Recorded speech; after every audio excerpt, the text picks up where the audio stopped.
Assalamualaikum.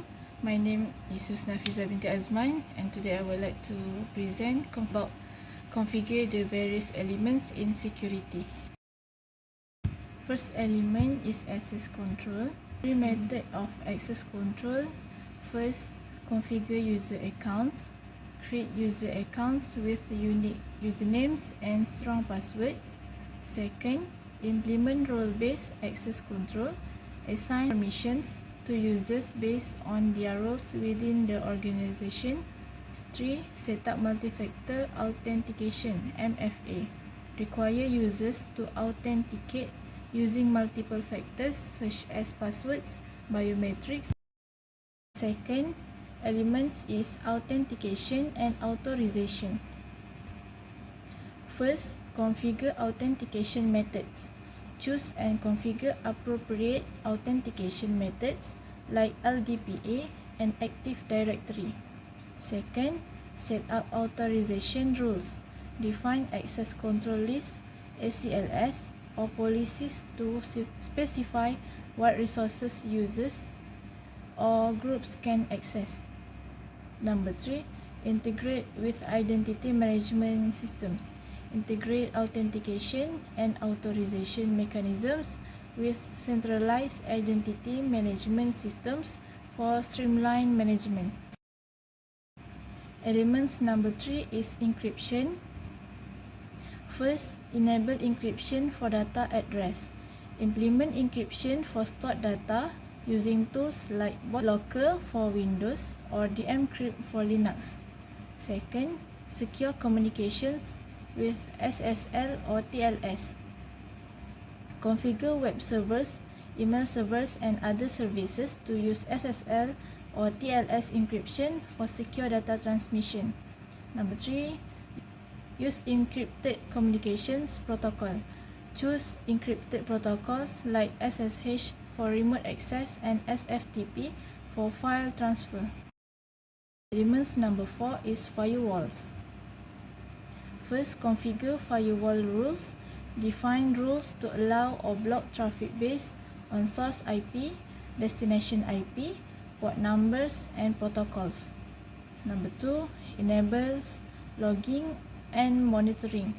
Configure firewalls to log events and traffic for analysis and auditing purposes. Number 3, set up intrusion prevention features. Configure intrusion prevention systems (IPS) or next generations firewalls to detect and block suspicious activities. Elements number 5, intrusion detection and prevention system (IDPS). First, configure monitoring policies. Define policies to monitor network traffic, system logs, and other data sources for signs of suspicious behavior. Second, customize alerting rules.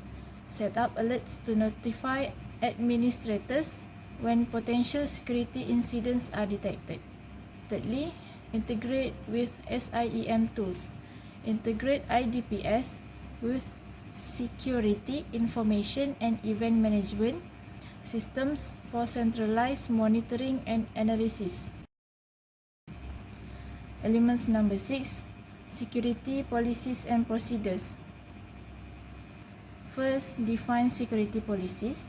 Establish written policies covering areas such as data handling, acceptable use, password management, and incident response. Second, communicate policies to users. Educate employees about security policies and procedures through training sessions, documentations, and awareness campaign. Number 3, enforcement compliance. Implement mechanisms to enforce policy compliance, such as regular audits, access controls, and disciplinary violations. Element number 7, security auditing and monitoring. First, configure auditing settings. Enable auditing features in operating systems, database, and applications to record security-related events. Number 2, monitor logs and events. Regularly review audit logs and security event data for signs of unauthorized access, malware infections, or other security incidents. Number 3, use automated monitoring tools. Deploy security monitoring tools like intrusion detection systems (IDS) or log management platforms to automate the analysis and correlation of security events. Element last is incident response and disaster recovery. Element last is incident response and disaster recovery. First, develop incident response plans. Create documented procedures for responding to security incidents, including steps for detection, containment, eradication, and recovery.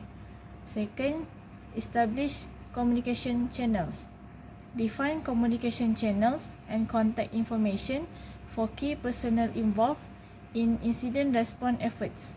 Number 3, test and refine plans.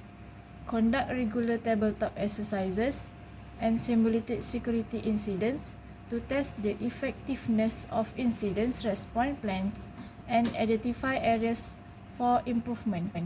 That's all from me. Thank you.